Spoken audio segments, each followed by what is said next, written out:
What's good, YouTube? It's your boy DC, and I'm back with another reaction video to Power Book 2 Go Season 3, Episode 3. This is the recap. Now, if you're a huge fan of Power like me, and you like the videos I upload and create, make sure you hit that like button, that subscribe button, and turn on your post bell notifications to get notified every time I upload a video. Also, leave your comments and theories down below in the comment box. But enough talking, let's get into this video.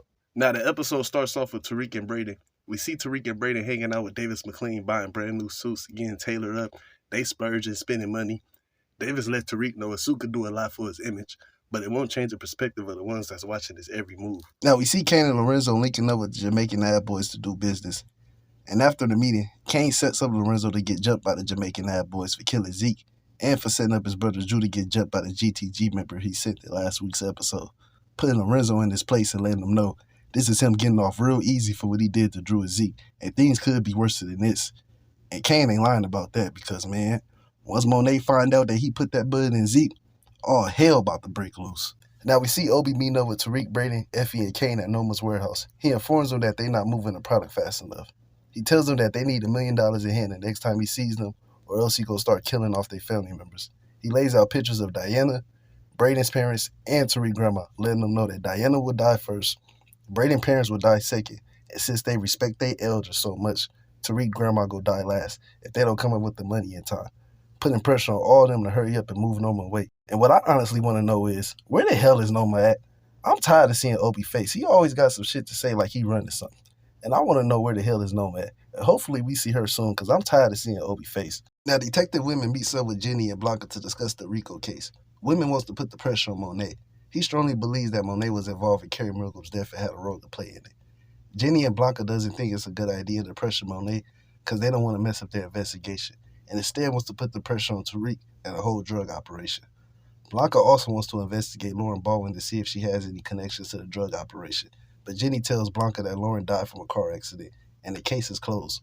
But Blanca doesn't know is that Lauren Baldwin is still alive, and Jenny has her hiding out at her house until further notice. Now, Tariq and Effie is having a conversation about Noma and how they're going to move her product. She tells Tariq she wants to start moving some of the product at Stansfield. She lets him know that she's been stepping on some of the product that Noma's been giving them to make extra money so she could pay for school and reach her safety number to get out of the game for good. Tariq doesn't agree with it at first due to him and Brayden being hot around Stansfield campus, but he understands Effie is the only person that's looking out for herself, so he agrees to let her move product at Stansfield. Now we get to the next scene in the classroom, and everybody was throwing shots at each other in the classroom. Diana was throwing shots at Effie because Effie told Diana Tariq wasn't good for her, and now Tariq and Effie is dating. They got their own little situation going on, and Diana feels some type of way about it. One of the classmates by the name of Thomas was throwing shots at Brayden's little sister, Rebecca, because her family is known for using people to get to where they want to be at in life. Tariq was also throwing shots at Brashanja, telling her that she stole his internship that Rashad Tate gave to him first. Everybody was throwing shots at each other in this scene. This scene had me rolling. Now, Diana and Salim is having a conversation after class. Salim tells Diana he looked up her father online and read about his manslaughter charges and his drug-related charges, and also read about him being released on a technicality. Diana isn't happy about that and wishes Salim would have came to her instead of looking up her family online. As the conversation continues, your boy Kane pops up on Diana and Salim. Salim reaches out to give Kane a handshake, but Kane wasn't having it. And I don't blame your boy Kane. Your boy Salim been acting real funny these last couple of episodes, and I don't trust him at all. Kane lets Diana know that he's up there at Stansfield to check on her to see how she's been doing, because he knows Noma's been watching all their family members, and they've been keeping tabs on Diana while she's up there at Stansfield. He tried to give Diana a strap so she could protect herself, but Diana declined it, telling Kane she don't need it. Kane also give Diana some money to help out with school once he finds out that Diana now has a job working at the school candy store with her TA Salim. He wants Diana to stop by later on in the episode to have dinner with him, and she agrees to have dinner with Kane and her family later on in the episode. Now, Detective Women stops by Monet bar to have a conversation with her. He wants Monet to come in for questioning so he could question her about Carrie Milgram's death and try to get a confession out of her. Monet ain't trying to hear it and tells Women he needs to leave. Women agrees to leave, but before leaving out, he compliments Monet on her bar and tells her it looks very nice, and it looked like it was never a crime scene here before. He also informs her that he will be looking up the contractor that helped Monet fix up her bar, so he could try and find some intel on Monet. Now, Monet stops by Davis McLean's office to meet up with Davis. She tells Davis to stop calling her and not saying nothing. Davis informs Monet that he hasn't been calling her phone, and shows her his call log to prove he didn't call her phone. She ends up giving him a new burner phone and told him to toss the old one just in case. She informs him that detective women stop by the bar and wants her to come in for questioning. Davis doesn't think it's a good idea for Monet and Whitman to have a sit down, but Monet want to know how exposed her family is, including Davis. So they both agree to have a meeting with detective women later on in the episode. Now we see Kane, Drew, Lorenzo, and Diana having a conversation about Noma and how they're going to move her product. Kane comes up with an idea to take out the Castillo brothers and take over their operation in Brooklyn. For those who don't know, the Castillo brothers are the children of Evelyn and Frank. Drew doesn't think it would be a good idea to take out the Castillo brothers because the Castillo brothers is like family and it would draw too much heat and attention to them. Drew instead comes up with a plan to take out the Russian Connect, forcing the Castillo brothers to do business with the Tejada family. They all agree to Drew's plan and decide to take out the Castillo brothers Connect.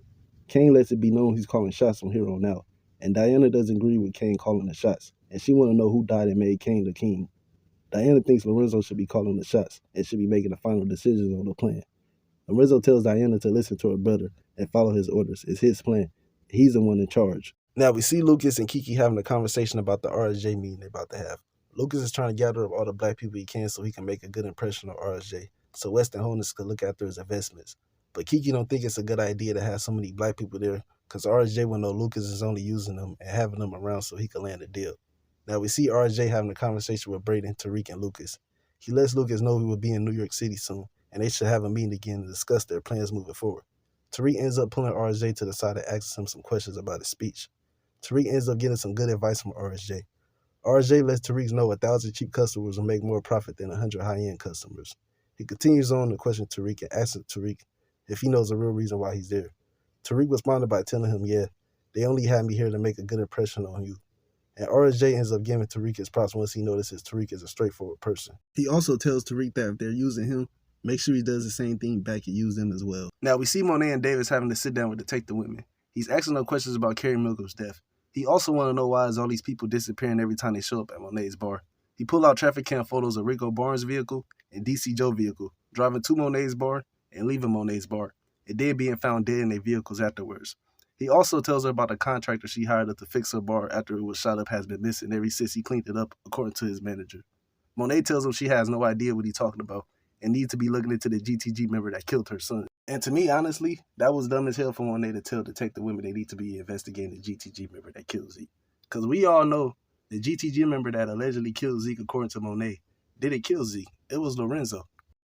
So I don't understand why would she tell detective women that. Because detective women is going to investigate what happened to the GTG member. And we all know Monet was the one that killed the GTG member. So it's like, Monet, that was unnecessary as hell to say. I didn't understand that part.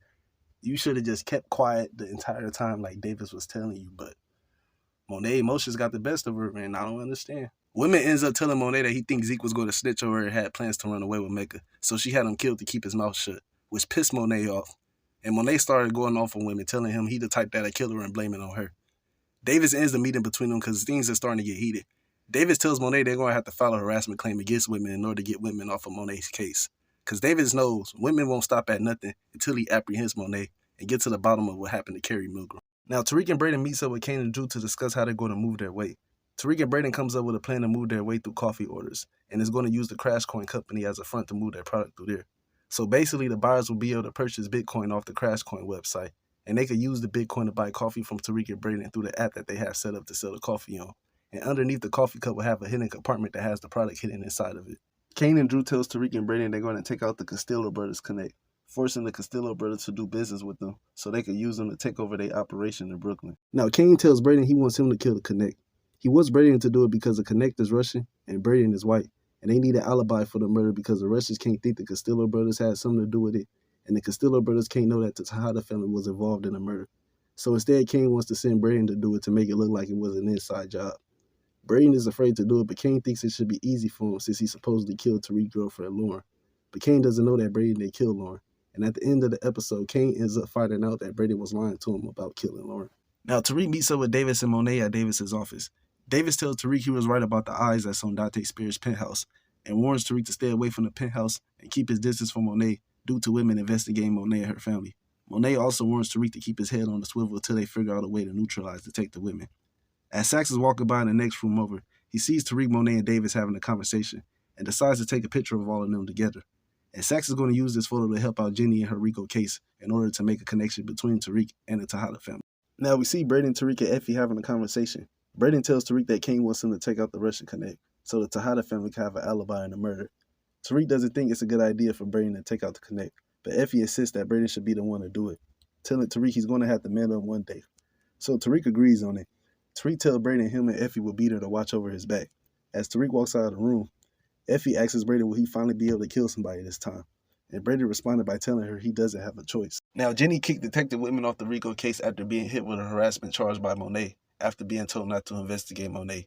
Jenny tells Whitman he's going to be suspended by the morning for what he did, but Whitman could care less, and he tells Jenny and Blanca good luck on their case. Jenny tells Blanca that she has an idea that could probably help them out in making the connection between Tariq and Monet, but Blanca isn't going to like the idea she has. Now, Diana pops up on Effie while she's making her drops around Stansfield. Diana wants to know why is everyone lying about moving product at Stansfield, and her finding out from Kane that they were still doing business up there. Effie tells her she hasn't been lying to her about anything, and Kane is the one she should be having a problem with. Diana then tells Effie she did lie to her by telling her that messing with Tariq wasn't a good look for her, but looks are deceiving since her and Tariq is dating. Effie tells her she wasn't lying about that. Tariq didn't see her how she saw him, and she was just trying to make sure Diana didn't get hurt. Effie suggests that Diana should work with them and move product together, but Diana tells her she doesn't want to work with them, and she tells Effie she'll be good on her own, making money off her candy store salary instead. Now we see Cooper Saxe meeting up with Theo Rollins to discuss his case, and Saxe notices there's a height discrepancy in the case. According to the medical records, Theo Rollins is listed as 5'11", and the person who committed the manslaughter charge was 6'2", 6'3", according to the reports. Saxe asks Theo was he aware of the height discrepancy, and Theo says no, until Saxe pulls out paperwork with proof that Theo was aware of it. So Saxe knows Theo is covering for someone. He wants to know who he is covering for, but Theo refused to give him an answer. But later on, Saxe finds out that Davis was the one that he was covering for, and Davis was the one that committed the manslaughter crime. Now, Jenny and Blanca pops up on Rashad Tate while he's out having dinner with Professor Bennett. They question Tate about his campaign and wants to know why he's running an anti-drug campaign but has no relationships with drug dealers. They started asking questions about Tariq. Tate tells them that Tariq came to him for an internship and he turned him down. Tate also tells them that Tariq took an internship over at Weston Holdings with his best friend Braden Weston, the same person who confessed to being a campus drug dealer in open court, giving Jenny and Blanca more of a reason to investigate Tariq. Now we see Braden approaching the Russian connect that Kane wants him to take out. Braden is constantly asking him questions instead of taking the kill shot. Tariq and Effie is watching over Braden to make sure he gets the job done. Now the connect notices that Braden is acting very strange and starts to reach for his weapon. As he reaches for his weapon about to take Braden's life, Tariq comes out the cut and shoots the connect straight in the head and then put another bullet in his back. Tariq, Braden, and Effie runs inside of an Italian restaurant to get away from the crime scene. Braden thanks Tariq for saving his life, and then he texts Kane letting him know that the job is done. Tariq tells Effie she's going to reach her safe number soon with all the money they have coming in. Tariq wants to know if Effie's still going to be in the game afterwards, but Effie doesn't know. She asks Tariq does he really wants to be looking over his shoulders for the rest of his life. Tariq tells her they can watch each other back, just like his mom and his dad, but smarter. Tariq also tells Effie that if she was to meet his mom, Tasha, then she will realize that Tasha was the mastermind behind it all, and his dad was the one that messed everything up. And this right here caused a huge debate online. A lot of people wasn't feeling Tariq saying that Tasha was the mastermind behind it all, and Ghost was the one that fucked everything up. And I don't agree with Tariq on that one. And if you ask me, personally, Tariq, Ghost, and Tasha all played the part in their family's downfall. So I just can't blame everything on Ghost. Now, the Tejada family meets up with the Castillo brothers to discuss business. The Castillos believe the Tejadas was involved in killing their connect. After hearing from the Russians, it was a black guy like Kane that killed the connect. Kane tells them he heard it was a white boy that killed the connect, and he ain't had nothing to do with it. The Castillos want to know how they came here about a white boy being the shooter, until Lorenzo chimes in and tells them that he heard it from a stupid little kid, that it was a white boy that killed their connect. He also lets them know that they should be sticking together and working together, because they're family, and that's what their father would have wanted. The Castillos agree to do business with the Tejadas, and Lorenzo lets it be known he's putting Kane in charge of the business, and Drew gets upset once he finds out that Kane is in charge. As Lorenzo is trying to leave out, Kane tells him that the stupid kid family first speech he made felt a little bit extra, and now he needs Lorenzo to move some extra weight. Now we see Davis and Cooper Saxe having a conversation about the Theo Rollins case. Saxe ends up telling Davis that he knows he was the one that committed the manslaughter crime, and his brother Theo is covering up for him to keep him out of jail. Saxe want to know why didn't Davis say anything about it, due to the fact that this case could have been tossed out. Davis tells him he wanted to admit to it, but Theo wouldn't let him confess, and instead took the deal they offer in order to keep Davis out of jail. Davis tells him he was 21 years old. He just got accepted into Columbia law, and he didn't know the system back then the way he do now. Cooper agrees to help Davis get his brother out of jail, but if I was Davis, I wouldn't trust Cooper Saxe with this information. Cooper Saxe is known for playing both sides of the field, and I got a funny feeling he's going to use this information as leverage and hold it over McClane's head to get what he wants out of him. Now we see Diana and Salim hanging out kissing, looking like they finna get ready to hook up, and then your boy Lorenzo pops up at Diana's dorm room unannounced. And Salim's scary ass guy there fast as fuck once he saw was Lorenzo at the door. Lorenzo tells Diana he needs her help moving the extra product that Kane gave him. He tells her that Noma has Kane in way over his head, thinking he's Mecca, and he's doing the best he can to help save the family.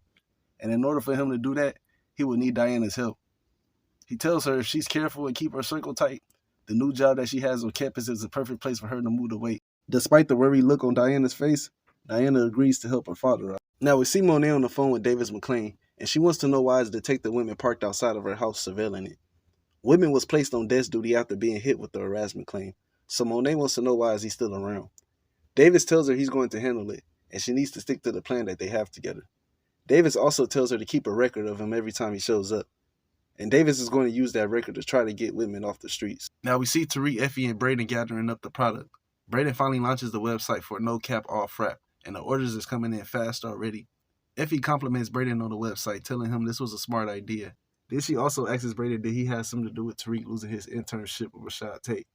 Braden responded by telling her he had to do what he had to do. Now Braden gets an urgent text message from Kane telling him to meet up ASAP. Now Braden meets up with Kane, and Kane wants to know who killed the Russian connect since Braden didn't do it. He asked Braden did he have Tariq do it because the shooter was black, but Braden said no, and told Kane Tariq wasn't involved in it. Now Kane is second-guessing Braden, wondering did Braden actually take out Lauren, or was it somebody else that did it? Or is Lauren still alive?